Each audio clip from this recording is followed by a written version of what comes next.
Smitty, and if you were new here, welcome. I don't know about you, but I love me some sweaters during fall season, and I don't care, okay, I don't care that I live in California where in LA it's 90 degrees in fall. You see me walking around with a chunky sweater in 90-degree weather. Just let me live my best life, okay? So we're gonna do a little thrift flip today.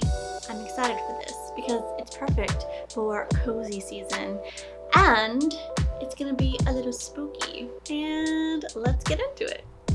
So my inspiration for the sweater are these cute, oversized, chunky cardigans that have been trending this year. Some have clouds, some have rainbows, some have strawberries, and you know, I had to purchase one for myself. Here it is. So my thoughts are, maybe I could find a cardigan that's oversized. Obviously it's not gonna be this cute, but I could find something that's oversized and I could crochet some of the detailings on it. Or maybe like little ghosts or little stars and moons. I haven't quite decided yet, but first we need a cardigan. Step 1, we go thrifting for a cardigan that we can use for this thrift flip.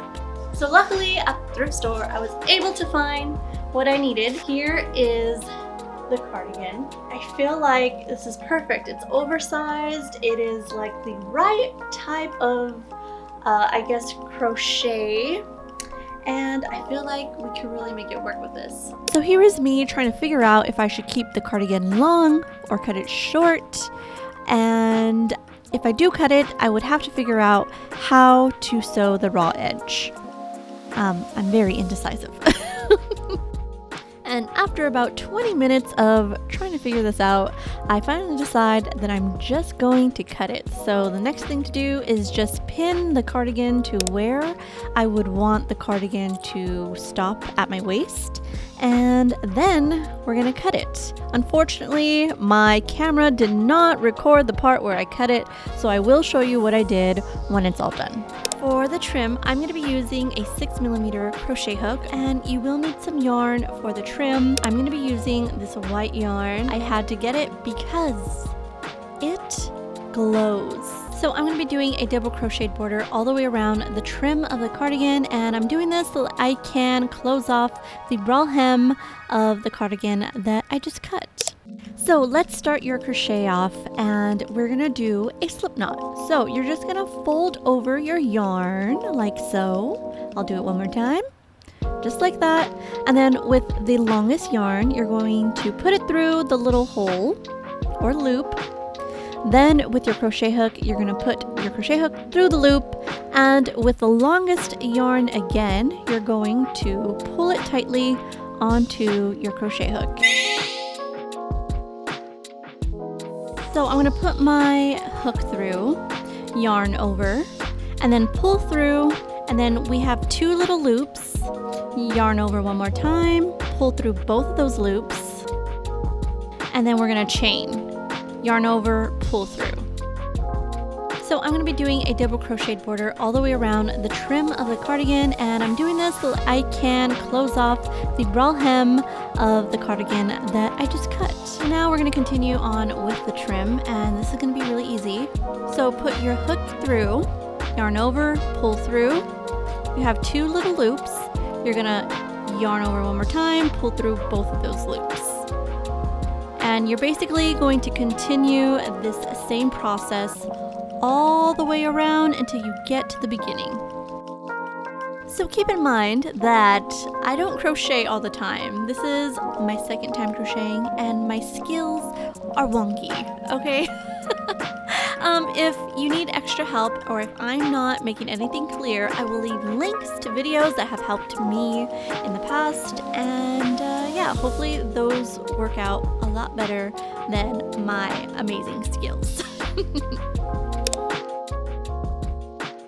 So here's my progress check. I'm just showing you all how far I've gotten and how it looks, and I feel like my edge work could be a little bit more nicer, cleaner, but you know, it gives her that grandma chic granny sweater type of vibe.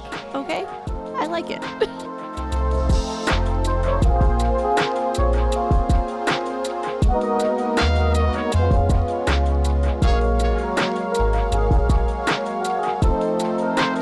After I finished the double stitched edge, I felt like it needed something else, so I'm now adding a scalloped trim, and I'll show you how to do this. So for this, you're going to skip a chain and then put your hook through, yarn over, pull through, and then you're going to have 2 chains on your hook, yarn over one more time, and then pull through. Okay, so what you did was a double crochet, and you're going to do 2 more of those in the same stitch, and you're going to basically repeat the same process. So skip a stitch, 3 double crochets, skip a stitch, 3 double crochets, and this will create a little scalloped border around your cardigan, and you're going to go all the way around till you get back to the beginning. So my camera hates me and decided not to record the part where I cut the cardigan. So here's how it looks cut. That's the raw end, and I decided to fold it up and then create a border around it, just so you will see how I did it. You don't want to leave a raw hem, because if you do, the knit cardigan can unravel.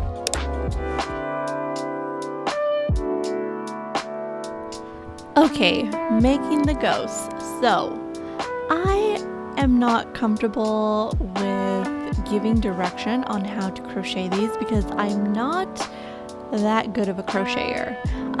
So I did end up finding a tutorial online that I will link in the description, and you can go ahead, watch that, then come back, because I'm going to show you how to make cute little sleepy eyes on your ghosts. That I can do. Explaining how to crochet a ghost, my brain, I cannot. So for the little sleepy eyes, I'm going to be using some black yarn and then my darting needle. And essentially what I'm going to do is basically embroider a little V onto the face of the ghostie.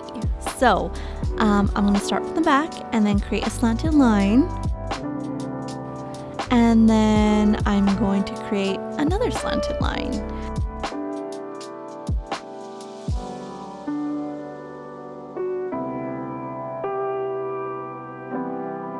And then I'm going to end in the back, but I'm just going to basically just tie it off.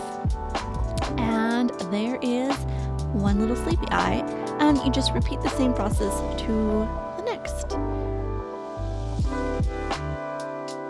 So I made 18 little ghosties, and now what I'm going to do is just put them, kind of like place them around on my cardigan to see where each applique would look good.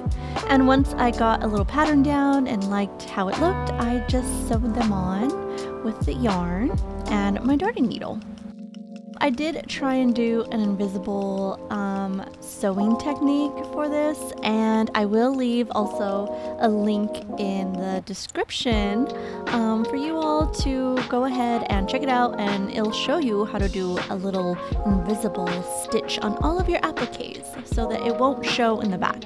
And I think it came out really, really good, and yeah, I highly recommend. It's so cute. You like it? I love it. What the frick? Thank you. That's so cute. Amazing job on this, babe. Really? Yeah, it looks awesome.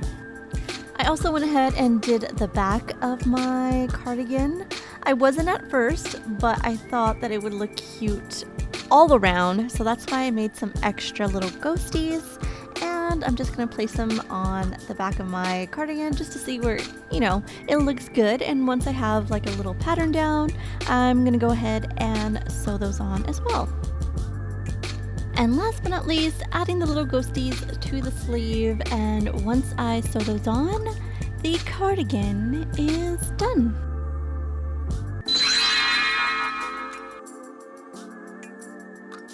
And here's the cardigan all put together with the little ghosties on it. I think it came out really good. Let me know what you think about it down in the comment section below.